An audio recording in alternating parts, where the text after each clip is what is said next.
Red colour का button को दबाकर चैनल को सब्सक्राइब करो और वीडियो लाइक। चलते हैं आज के और की कहानी की तरह।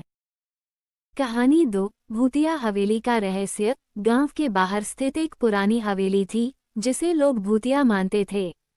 वहां रात में अजीब अजीब आवाजें आती थीं और लोग कहते थे कि वहां आत्माओं का वास है।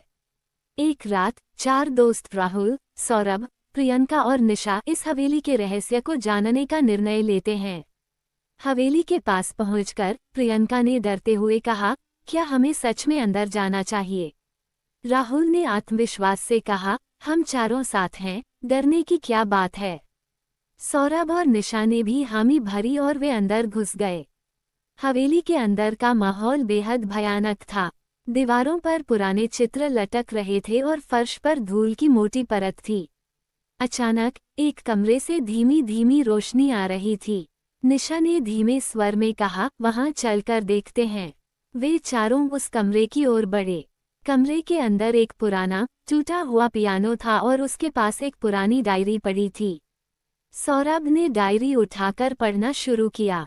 उसमें लिखा था, ये हवेली कभी एक खुशहाल परिवार की थी, लेकिन एक दिन एक दुर्घटना ने सब कुछ बदल दिया।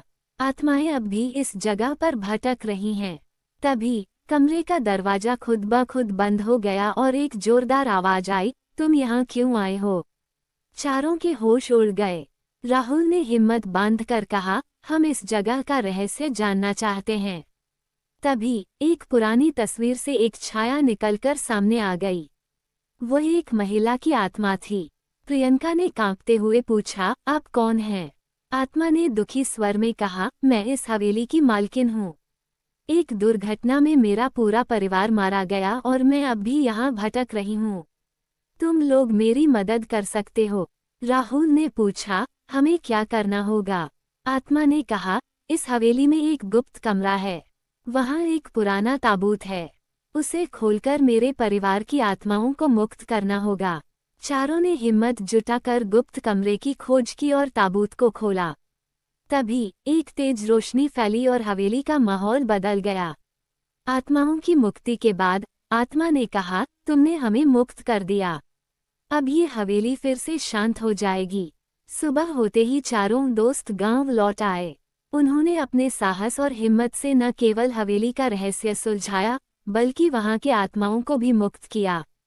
इस घटना के बाद वे जानते थे कि सच्चाई को जानने के लिए डर से नहीं, बल्कि साहस और हिम्मत से आगे बढ़ना होता है।